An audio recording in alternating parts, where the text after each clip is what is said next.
Alors, je vous souhaite à tous une joyeuse Pâques. Vous savez que vendredi, les marchés étaient fermés. Par contre, lundi, les marchés, autant canadiens qu'américains, seront ouverts.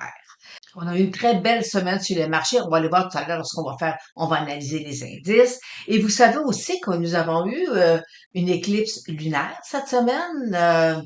Alors, je ne sais pas si plusieurs d'entre vous ont eu des problèmes informatiques, d'électricité ou de tous des problèmes là liés dans les internets et parce que si vous n'avez pas eu, moi j'en ai eu, j'ai des amis qui en ont eu. Alors, puis je connais plein de monde qui ont eu des problèmes cette semaine. Alors, c'était ça, l'éclipse lunaire. Et ne pas oublier non plus que nous avons le 8 avril une éclipse solaire. Et je vous ai fait d'ailleurs une petite vidéo sur le sujet. Alors, fait que c'est très rare qu'on a une éclipse lunaire et solaire dans un espace restreint comme on a présentement en 2015. Et en même temps, est-ce que vous connaissez l'indice de l'ourlet? Ben ça, c'est un indice qui parle au niveau économie. Est-ce que les jupes des femmes ont un lien avec comment se porte l'économie? Alors présentement, ce qu'on constate, vous le voyez autant à la télé que dans les magasins, les robes des femmes sont beaucoup plus courtes. Alors, ceci signifie que l'économie est florissante et qu'en même temps, ils disent que les femmes adoptent une, euh, une humeur insouciante. Alors, et lorsque l'économie est vraiment morose, ben à ce moment-là, les jupes allongent. Fait que c'est parce que quand les jupes sont courtes, ben on va plus changer de vêtements, on est dans la dépense. Alors, fait que présentement, ce qu'on voit, c'est que l'économie serait florissante. Aussi, cette semaine, on a eu l'or qui a fait un nouveau haut, alors, et on s'en plaint pas du tout. Alors, je vous présente, je vous ai préparé, on va aller voir un survol des indices, on va faire un survol naturellement, des sept magnifiques. On va aller aussi faire un petit survol sur le cannabis, parce que oui, depuis 2 semaines, là, ça bouge beaucoup. Et vous savez que ça fait longtemps que je vous parle du technique, là, du coin de la santé, puis du cannabis. Alors, fait qu'on était très, très, très présente, là, dans le marché. Et on a aussi un secteur qui commence à nous donner de la faiblesse, un secteur sur le marché canadien qui, depuis 2020, depuis la COVID, là, il commence à nous donner un signe. Et, et, et ce signe-là, il se répercute un peu dans les titres qui le, qui le composent. Alors, fait que c'est ce qu'on va voir, là. Je vais vous montrer le secteur. Il faut faire attention. Et débutons par les indices. Alors, on va le voir aussi là. Et on va terminer la session avec qu'est-ce qui nous attend la semaine prochaine. L'indice du Dow Jones. Depuis 1971, c'est son meilleur mois. C'est le meilleur mois de l'année, le mois d'avril. Mais en même temps, lorsqu'on est dans l'année des élections comme présentement, ben le mois d'avril, c'est son troisième meilleur mois de l'année. Avril fait partie des meilleurs mois, mais en même temps, c'est les mois qui vont suivre n'auront pas la performance que devrait avoir avril. Et il faut pas oublier non plus que le marché, depuis octobre, ici là, le marché monte et on a 5 mois consécutifs de gains. Mais c'est particulier parce que ils nous offrent de nouveaux sommets.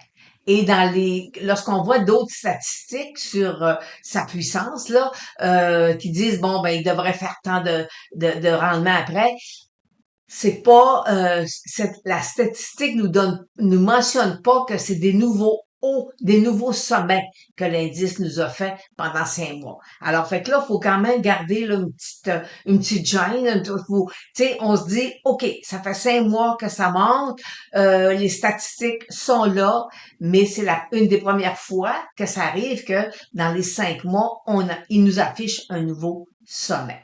Alors, fait que est-ce que comment le marché va réagir là présentement? Regardez, j'ai une moyenne mobile de 200 jours qui est haussière. Fait que, écoutez, On peut avoir un repli, mais c'est quand même pas, c'est pas dramatique, là. Et vous savez qu'on est janvier, février, mars. On a eu trois beaux mois haussiers. Alors, est-ce que si janvier va, tout va? Ça veut dire qu'on pourrait être en repli le reste de l'année. Et regardez, là, je vais aller vous mettre ici. Bon, je vais aller vous mettre le décembre, janvier. Alors, on a commencé là l'année. Ça veut dire qu'on pourrait, à la rigueur, faire du surplace et même corriger le reste de l'année ou jusqu'à l'automne, parce que des fois, novembre, décembre, c'est des bons mois. Ça veut dire qu'on pourrait avoir une année qui est quand même positive. Mais on les a peut-être eu dans les 3 premiers mois. Alors, c'est tout ça, OK?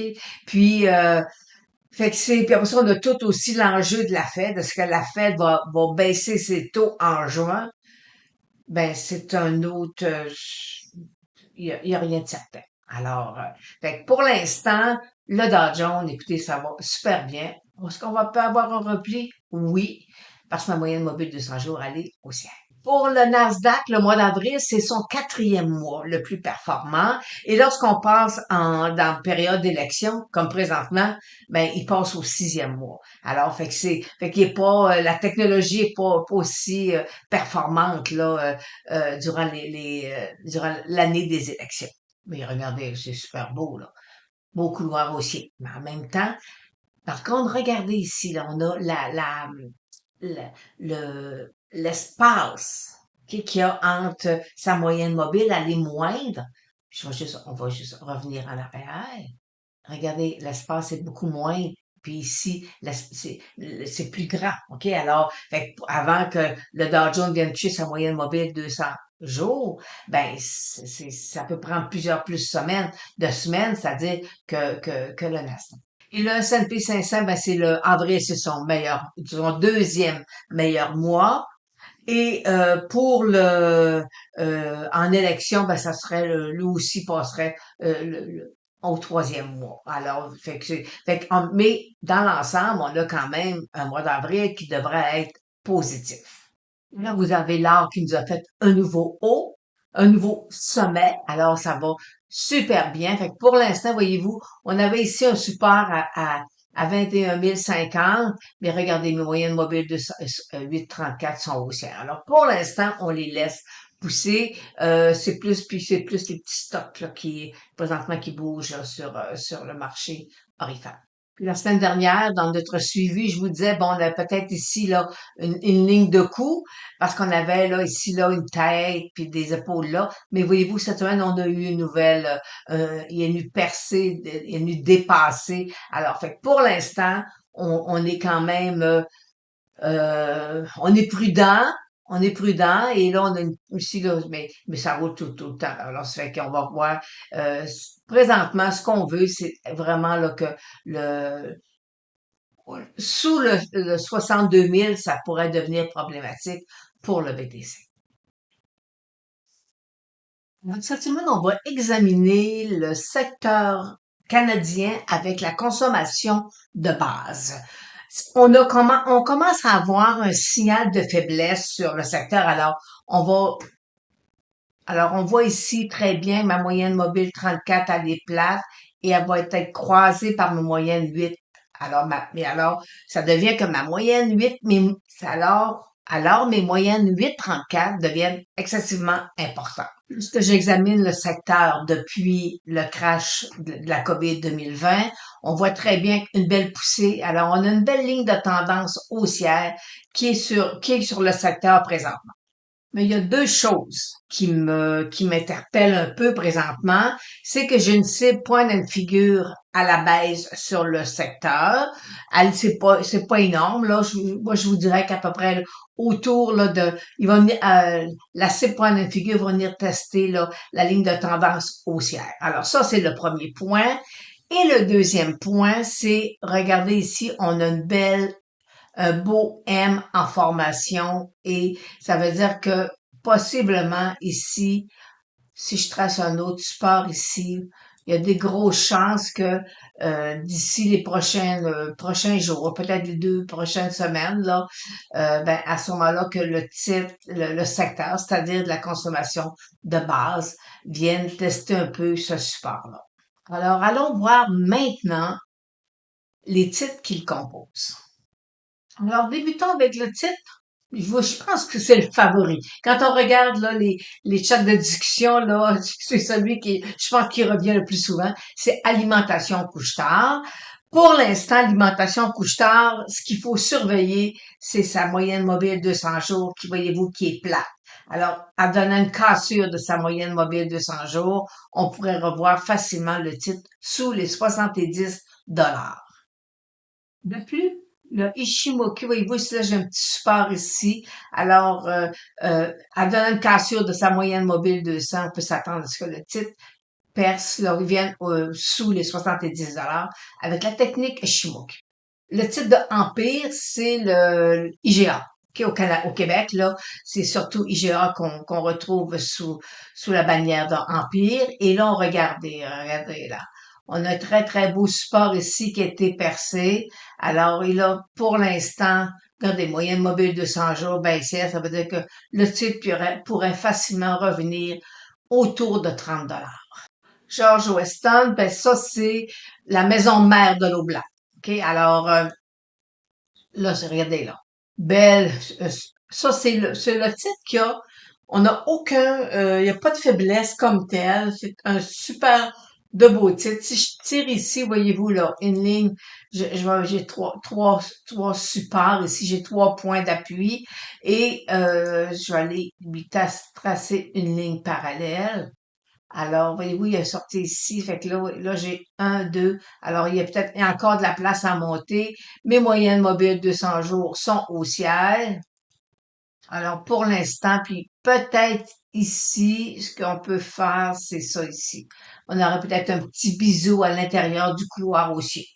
Alors, pour l'instant, pas beaucoup de faiblesse sur le titre de Weston. Alors là, le titre de l'Oblast, on va tracer, on va aller chercher nos supports. Et ici, je vais aller voir, on va le tracer ici, là. Alors, voyez-vous, c'est un immense bisou aussi. Alors, fait que pour l'instant, super de beau titre. Selon moi, là, techniquement parlant, c'est un très beau titre. Maple Leaf, pas, c'est pas ce qu'il y a de mieux, là. Regardez, là. Si il perce ici, là, il casse le 22 $, ben, on pourrait facilement le revoir autour de 18 $. Ça veut dire au niveau lors de la correction de la COVID. Alors, fait, pour l'instant, c'est un titre, si vous voulez investir dans le secteur de la consommation de base, c'est pas le titre le plus favorable. Métro. Alors là, lui, voyez-vous, on a vraiment là quelque chose d'intéressant, dans le sens que on a ici un nouveau haut et après ça, on avait un double top, là. Alors, il avait cassé, il est revenu, pas capable d'aller traverser son nouveau haut. Il a fait un nouveau bas plus bas. Et là, présentement, il a remonté, pas capable d'aller percer le haut. Alors, fait que là, on dit, OK, on surveille le biseau ici, puis vous savez, biseau triangle, entre des supports et des résistances avec une moyenne mobile de 100 jours. Pour l'instant, on voit qu'il manque de force. Le volume est quand même pas tellement puissant, là, parce que vous savez qu'un titre boursier, là, on a besoin de volume pour que ça monte. Alors, fait que pour l'instant, s'il casse sous sa moyenne mobile de 100 jours, on risque de le revoir à revenir sur son bas de descente. NWC, alors vous savez, ils sont toujours dans l'alimentation, mais c'est pas aussi précis là, que l'eau blanc et IGA. Puis, alors, fait que c'est ici là, le support est important. S'il casse, après ça, voyez-vous ici, je vais aller retracer j'ai un autre support. Fait que là, j'ai un support là, moyenne mobile 200 jours, j'ai un autre support là, mais ici là, j'ai un beau gap. Alors, mais par contre, j'ai pas de cible à la baisse sur le titre nullement. Alors, fait qu'on conserve tant et aussi longtemps que vous êtes au-dessus de son support, ben à ce moment-là, le risque est moindre. Premium Brand, voyez-vous, PBH sur Toronto, moyenne mobile 200 jours baissière, les moyennes mobiles 834 sont à la baisse, alors c'est un titre qui est pas tellement favorable techniquement. Une entreprise qui est dans la production d'eau. Alors, oui, regardez, c'est beau, là. C'est une super de belle poussée avec du beau volume. Alors, pour l'instant, tant il y a aussi longtemps qu'il reste au-dessus de ses moyennes mobiles, le 834, il y a pas rien à craindre pour l'instant, là. Alors, fait que mais j'ai pas de cible à la hausse comme telle. Alors, on est revenu avec dans notre secteur de la consommation de base et on surveille le croisement des moyennes mobiles 834 avec un point d'arrêt autour de sa moyenne mobile 200 jours et peut-être même forcément, ici là, je vais allonger et on pourrait facilement revoir le titre, là, le secteur, c'est-à-dire venir tester là, sa ligne de tendance à long terme. Alors, examinons en rafale les 7 magnifiques. Microsoft, tant qu'il est au-dessus de ce beau support-là, on n'a rien à craindre. NVDA, alors ici, on a un support qui devient important. Alors, tant et aussi longtemps qu'il est au-dessus, à ce moment-là, on se dit, OK, on garde notre position. Tesla qui est un habitué là, des couloirs. Alors, voyez-vous, je vais vous tracer un autre couloir. Avec un autre couloir haussier. Regardez, là. Regardez comment j'ai de couloirs haussiers sur le titre de Tesla. Alors, généralement, un couloir haussier fait que le titre corrige, repart à la baisse, c'est-à-dire, et ici, on a un support à 160 qui est très important pour le titre de Tesla. Google, belle position. Alors, voyez-vous, un peu montant. Alors, est-ce qu'il est en train, lui aussi, de nous faire un petit couloir haussier? Vous savez, couloir haussier nous indique une baisse à venir. Amazon, le titre qui a énormément de force, pas au niveau du volume, mais par contre, c'est un titre où on a l'institutionnel est à l'intérieur parce que là, on doit aller prendre une position parce que le titre est maintenant rendu dans l'indice du Dow Jones. Apple, le beau Apple, vous savez, c'est un titre avec l'astrologie boursière. C'est un titre qui est présentement, on surveille le 169 $. Faut pas qu'il casse le 169 parce qu'on pourrait le revoir une baisse, là, on pourrait revoir le titre là, sous le 160 $. Mais ta plateforme qui nous donne une petite faiblesse. Alors, est-ce qu'il va venir fermer ici son gap? Pour l'instant, j'ai une moyenne mobile de 200 jours qui est haussière. Alors, est-ce qu'il va, voyez-vous, là, lorsqu'on veut, faut guetter, voir est-ce qu'il va venir croiser ses moyennes mobiles. Alors, on avait une petite faiblesse, mais il n'y a rien de dramatique. Pour l'instant, une faiblesse une baisse qui est tout à fait normale. On revient avec le titre de Microsoft, qui, vous savez, c'est le titre une plus grosse position dans les 7 magnifiques. Et pour l'instant, on trouve que c'est une très belle, un très beau titre boursier. Alors, pour faire suite à la semaine dernière, il y a ça 2 semaines, on va faire un petit survol sur les titres au niveau du cannabis. Alors, on a ici son ETF, Horizon, le symbole, et voyez-vous, présentement, là, moyenne mobile 200 jours, elle est percée, et là, présentement, voyez-vous, il va rentrer dans une petite zone de support, de résistance, c'est-à-dire, alors, c'est un titre qui est quand même avec un beau potentiel aussi. Alors, le secteur de la santé, vous savez aussi en même temps qu'il n'y a pas juste du cannabis dans le secteur de la santé. Alors, il y a d'autres titres, mais c'est 4 titres. Alors, et là, on voit présentement, voyez-vous, il est sorti hors de sa phase 1. Et là, regardez, on aurait peut-être, mais oui, si on calcule, on fait ici, là, je vous fais une espèce de courbe, là. Alors, c'est une belle soucoupe. Ça pourrait être quelque chose d'intéressant. Alors, c'est des titres que peut-être tranquillement, c'est des secteurs qui vont prendre le relais. Peut-être un peu au niveau ils vont peut-être remplacer là, le secteur de la technologie. Mais en tout cas, mais voyez-vous, ils s'installent tranquillement. Ça fait quand même là plus de 2 ans là que le titre est en phase 1. Alors fait que pour l'instant, on est super heureux du secteur de la santé sur le TSX. Tilray aussi va super bien. Et là, vous savez que quand je travaille ce titre-là, c'est un titre que je travaille avec le US parce que j'ai plus de data. Alors, et voyez-vous, percer sa moyenne mobile de 100 jours, regardez là, sur du beau volume. Alors, c'est sûr qu'il va y avoir des montées, des replis, mais pour l'instant, il va super bien. Alors, Canopy, lui aussi, regardez, percer sa moyenne mobile de 100 jours sur du beau volume. Alors, pour les gens là, qui sont dans le titre depuis des mois, là, alors c'est quand même intéressant. Fait que là, ce qu'on veut, c'est qu'il perce.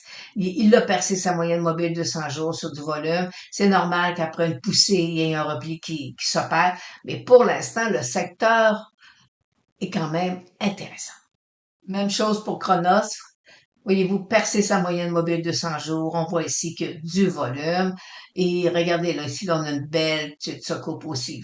Alors, c'est vraiment, là, c'est des titres qui sont intéressants dans le secteur du cannabis. Par contre, j'ai une belle zone, une zone de résistance qui l'appelle. Quand même du beau volume sur le titre. Alors, on vient faire un survol du secteur cannabis canadien. Alors, examinons les titres qui vont déposer le résultat cette semaine. Je peux vous dire, c'est assez tranquille, c'est même annulé. Et moi, par contre, ce que je veux, c'est BlackBerry qui m'intéresse. Alors, on va aller voir techniquement, voir euh, qu'est-ce qui est intéressant là, sur le titre. Et on va aller voir aussi, là, je vais aller vous présenter aussi deux titres que je vous ai déjà parlé, puis que je fais de l'astrologie boursière. Alors, parce que là, il faut que je vous explique un peu le fonctionnement, ok, comment ça fonctionne. Alors, allons voir le titre de BlackBerry. Mais avant, allons voir le titre qui nous a fait une très belle montée cette semaine. Alors, débutons avec le titre de Disney, Walt Disney. On avait une C point de figure à 123 $. Alors, voyez-vous, on l'a dépassé. Super beau titre. On avait, regardez ici, là, une belle zone d'accumulation qui a été quand même assez difficile. Là, c'est pas une belle phase 1. Ça a été quand même assez ardu parce qu'ici, là, regardez, ça n'a pas été agréable et on a eu une petite peur un peu lorsque Expedia nous a dit qu'il y avait peut-être là, moins d'achalandage dans les voyages. Alors, fait que forcément, Disney par la bande, là, il était touché. Alors, mais voyez-vous, parti, là, là, on se demande, est-ce qu'il va aller poursuivre, aller toucher le prochain support, la prochaine résistance, c'est-à-dire autour d'environ 130 $. On faut surveiller le volume mais pour l'instant, voyez-vous, tant et aussi longtemps que mes moyennes mobiles 8,34 et 200 sont haussières, même si ma cible à 123 $ à les toucher, on est capable d'aller calculer une cible un peu plus à long terme, mais ça, c'est pour les clients seulement que je suis capable de vous fournir l'information. Alors, voyez-vous, c'est des titres, là, on a eu un haut, ici, là, on a eu un repli, puis après ça, on a eu une cible à la hausse sur le titre de Disney. Fait que ça, c'est la technique point and figure qui nous permet de calculer ces hausses et ces baisses. Et aussi, j'ai l'astrologie boursière qui me permet d'aller chercher des plages un peu plus problématiques. Et là, ces moments problématiques-là, ben, ça dure 3 mois. Des fois, ça pourrait aller jusqu'à 6 mois, mais généralement, c'est 3 mois. À l'intérieur de ça, là, que ça se passe. Alors, voyez-vous, ça prend différents outils pour être capable bien vous guider là, dans le marché boursier. Alors maintenant, on va voir le titre de BlackBerry. BlackBerry, voyez-vous, c'est moyenne mobile 200 jours qui est baissière. Et là, ici, on avait une belle petite phase 1. On a eu un bas ici. Et vous savez, lorsqu'on a un bas important, là, là, je vais aller vous montrer, là. Je vais aller juste décaler. Regardez, c'est un bas qui datait de longtemps. Ben, à ce moment-là, des fois, ça peut être un bas significatif qui peut nous donner ici là, c'était peut-être un bear trap qui va peut-être se transformer. C'est ce bear trap-là qui va peut-être nous donner de la puissance sur le titre. Alors, fait que c'est pour ça que là, techniquement, on le surveille. Moyenne mobile B34 qui va peut-être croiser. Alors, c'est ça qui est important pour l'instant. Et là, vous voyez, je vous présente le Ishimoku parce que ça peut devenir intéressant. Là, ce qu'on veut, c'est qu'ici, là, ils viennent percer ici et que pendant peut-être quelques semaines, là, ça, c'est pas quelque chose qui se passe immédiatement, fait que ça pourrait être quelque chose d'intéressant. Alors, fait que là, présentement, c'est un titre qui est sous surveillance, mais on n'a pas de cible à la hausse sur le titre. Et maintenant, parlons un peu d'astrologie boursière. Le titre de McDonald's. OK, regardez ici, on a eu ici un nouveau haut qui nous a fait un bull trap. Et souvent, les bull traps, là, ça nous indique que le titre va se replier. Et avec l'astrologie, et voyez-vous, c'est en janvier ici là que j'ai mentionné que le titre allait se replier. Il a rebondi parce que le marché boursier, ça descend, on a toujours un rebond. Et ici, là, voyez-vous, on a eu la grosse baisse qui est arrivée. Présentement, mon titre est sous sa moyenne mobile 200 jours. Alors, on surveille ici le support qui est là. Et par la suite, là, si jamais il casse ce support-là, ben à ce moment-là, on pourrait le revoir là, 270, 205, 205, 260. Alors, fait que pour l'instant, voyez-vous, l'astrologie me dit que des zones de faiblesse qui sont sur le titre et que ces zones-là ont été confirmées. Alors, fait que et aussi, tant et aussi longtemps que mon technique me dit attention, ben écoutez, là, je dois mettre tous mes paramètres en place. Et c'est là que je dis OK, c'est beau, c'est intéressant. Et est-ce que son Ishimoku nous offre, lui, un repli? Ben, voyez-vous, pour l'instant, il est sorti hors de son nuage. Et là, il y aurait un petit support ici, environ 2,75, un autre petit là. Mais sinon, voyez-vous, on pourrait là, facilement regarder là. Le plus gros support là, est autour de 260.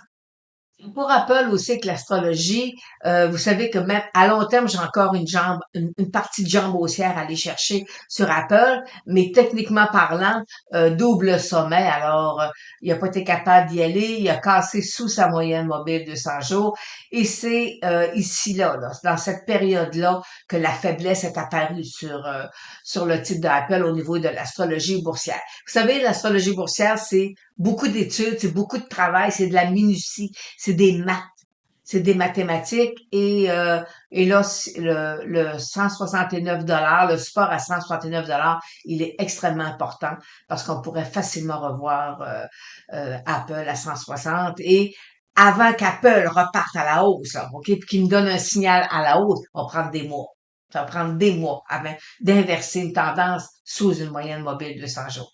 Alors, fait que peut-être que l'astrologie boursière va me dire, OK, on est en zone d'accumulation. Voyez-vous, mon Ishimoku me dit que présentement, s'il cassait le 169, ben, je sais pas grand-chose pour le retenir. Alors, fait que, voyez-vous, c'est tout ça mis ensemble, puis c'est des petits calculs qu'on fait et une fois que c'est installé, une fois qu'on voit que la tendance domine à la baisse, mais à ce moment-là, on se doit d'être vigilant donc par rapport à un titre. Alors, mais souvent là, lorsqu'on fait de l'analyse technique, la technique point and figure, l'astrologie boursière, ben Ishimoku, OK? Lorsqu'on les met, ben, moi, j'appelle ça la règle de 3. Alors, c'est quelque chose règle de 3, c'est quelque chose de super intéressant. Quand on fait du technique, l'analyse technique, là, alors je vais passer vraiment vous faire une courte vidéo, là, d'ici les prochaines semaines pour vous expliquer c'est quoi la règle de 3 lorsqu'on fait de l'analyse technique. Alors, sur ça, ben, je vous souhaite un bon week-end de Pâques et on se revoit le week-end prochain.